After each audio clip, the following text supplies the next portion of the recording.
Hello and welcome to The Telescope. Every week we bring you a fresh insight from the biggest car market in the world. Today's car is the AION Y. It's one of the best-selling electric vehicles in China. It was supposed to be a taxi, and it's not the chosen one. Back in 2018, Didi, the Chinese equivalent of Uber, has just beaten Uber out of China and was feeling pretty good about itself. It sent out a tender to car manufacturers for a bespoke model like this.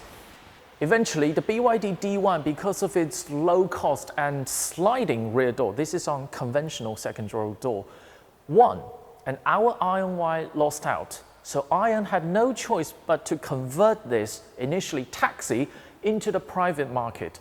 Fast forward to April 2021, the original AION Y went on sale. It became a major hit. Last year, this car consistently sold more than 20,000 units per month. In contrast, Didi was hit by regulator sanctions, and the initial winner, the BYD D1, was only rolled out on a much smaller scale than originally planned. So our AION Y became an unlikely winner. And this is its rear cabin. This review could end right here, right now. This is why this car is so popular. I always know the AION Y is famous for its massive rear cabin, but this is so big to the point that no matter how familiar you are with it, every time you sit inside, you're still going to go, whoa, this is quite big, you know? I've been told by an experienced dealer of this car that many people buy this car just in the showroom without even taking a test drive because of this back seat, because it's so big, because it's so spacious, especially at the price of $18,000. Since this car is originally supposed to be a taxi, it's kind of understandable that the rear cabin is that big. But it also means the AION Y has a smaller than usual boot. On the original AION Y, that was a particularly pronounced problem. So here, on this AION Y Plus, they extended the rear overhang by about 102 millimeters to give it a 420-litre boot. Now, this boot is still what I would call competitive or big compared to its class, but it's no longer a major problem.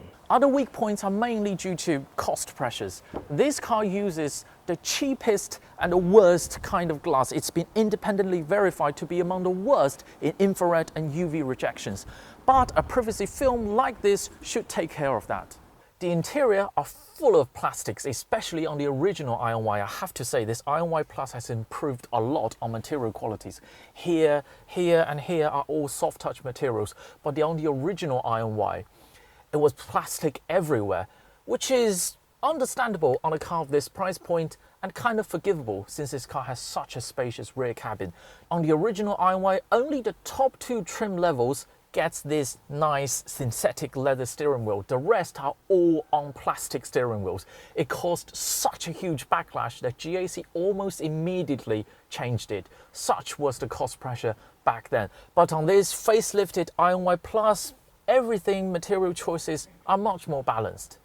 The rest of the car is okay or average. This car is on torsion beam rear suspension, so it's not the most complex setup and also very clearly budget minded. It's very comfort biased, which is how a family electric vehicle should be. Dynamically, it's not going to trouble let's say a Volkswagen ID3, but the ID3 doesn't have a rear cabin as big as this either. Range is interesting on this car. From day one, AION gives you a lot of options, including a 70 kilowatt-hour battery pack. On this car, it's good for about 610 kilometers CLTC.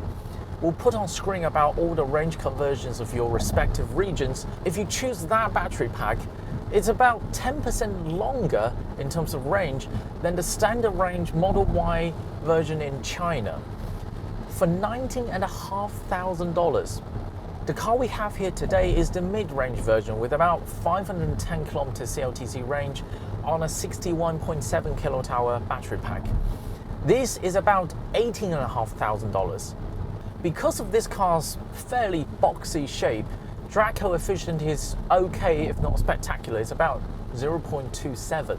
To put into context, it's about 10% less efficient than the efficiency benchmark of electric SUVs, that's the Tesla Model Y.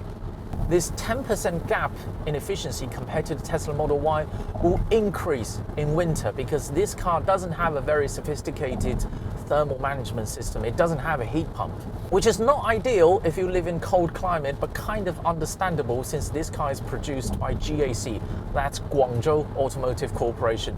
Guangzhou's winter is very mild. To the people living in Guangzhou, 8 degrees Celsius in winter is like freezing. So yeah, this car can get away with not having a heat pump. But it also means this car is nowhere near as popular in the northern part of China as it is here. We have reviewed many battery electric vehicles with limited vertical cabin space, especially on the second row because of the battery pack underneath. You can partially solve this problem by custom-made and ultra-thin battery pack like the XPeng P7 or the BMW i4, or go further still, remove battery from the second row footwell. But that's just not an option for an $18,000 car. So this SUV/MPV Bodystyle is born. I think DD and this AION Y may have accidentally found the spacious, low-cost BEV Bodystyle. Why am I bringing you this car now? The AION Y Plus is not a new car. That's because we're about to enter the next chapter. Turns out after this wave of less than successful manufactured bespoke model, the BYD D1 and this, DD has been secretly developing its own car, fully in-house, with hundreds of millions of dollars of investment pumped into it. But the IPO failure put a stop to that. DD decided to sell everything to XPeng, and that car will be revealed next month. It's supposed to bring the proven XPeng NGP assisted driving system entry point down to about $20,000. We wait to see what the future brings. That is all from the Telescope today. If you enjoyed this video, keep watching, keep subscribing. More videos coming along very soon.